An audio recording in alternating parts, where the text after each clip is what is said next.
Assalamualaikum, salam perpaduan dan terus bersama kami dalam Warta TV PSS. PK Channel menyusul dari daerah Pasir Mas. Semangat perpaduan terus berkobar menerusi penganjuran Karnival Semarak Perpaduan Bahasa peringkat Pejabat Pendidikan Daerah Pasir Mas. Untuk laporan lanjut, kita bersama wartawan Nasuha di talian. Silakan Nasuha. Terima kasih Irish. Saya Nasra kini bersiaran langsung dari SK Pangkakali bagi membawakan kemeriahan Karnival Semarak Perpaduan PPD Pasir Mas. Karnival tahun ini menyaksikan penyertaan yang cukup membanggakan dari sekolah-sekolah sekitar daerah Pasir Mas. Antara acara yang dipertandingkan termasuklah Dare to Speak, Poetry Recitation, Storytelling, Pidato, Public Speaking dan Bercerita. Diadakan selama 2 hari iaitu 29 dan 30 Jun 2026. Sekarang di Dewan Nilam Utama berlangsungnya storytelling akhir.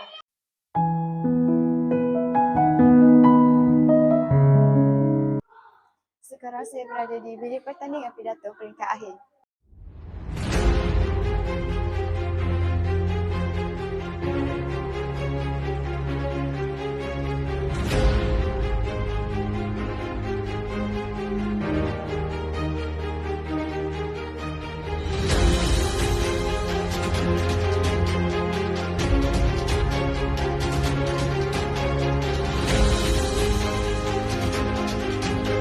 Sekarang saya berada di pusat kegiatan guru Kedai Tanjung iaitu Dewan Al-Farabi. Kita saksikan Poetry Recitation Competition peringkat akhir.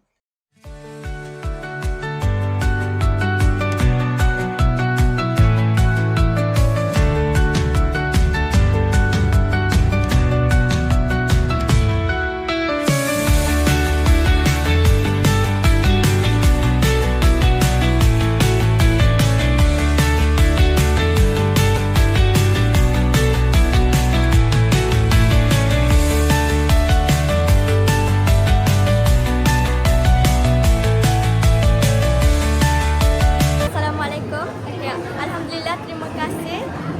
Saya sangat bersyukur sebab saya dapat memenangi pertandingan pidato. Saya amat bersyukur. Ini bukan hanya untuk saya, ini juga untuk guru-guru saya. Kami dari SD Sultan Ibrahim 1. Saya telah mendapat naik Tuhan dalam storytelling.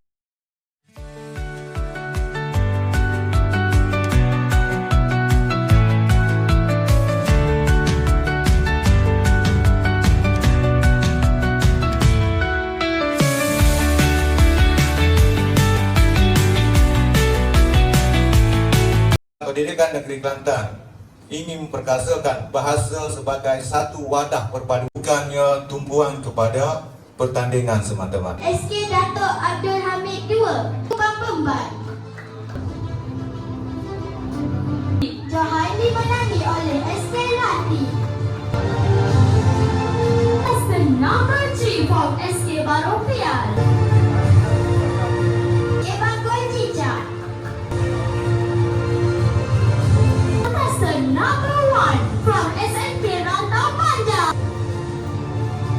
Kami dari Sekolah Bual Periuk mendapat tempat kelima dalam Public Speaking, Poetry Recitation dan Final Stage Storytelling. Karnival Semarak Perpaduan Bahasa.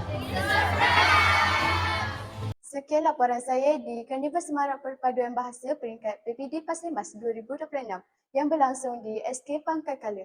Diharapkan program ini mampu melahirkan barisan pemimpin muda yang petah berbicara dan berjiwa perpaduan. Saya Nasuha, laporan untuk PK Channel, kembali ke studio. Terima kasih Nasuha atas laporan itu tadi. Didapati sepanjang karnival berlangsung, para peserta menunjukkan semangat yang tinggi, kreativiti yang menarik serta keyakinan ketika menyertai setiap aktiviti yang dianjurkan. Tahniah diucapkan kepada semua pemenang. Demikian tadi laporan untuk edisi kali ini. Jumpa lagi dalam warta seterusnya. PK Channel, satu platform seribu ilmu. Terima kasih.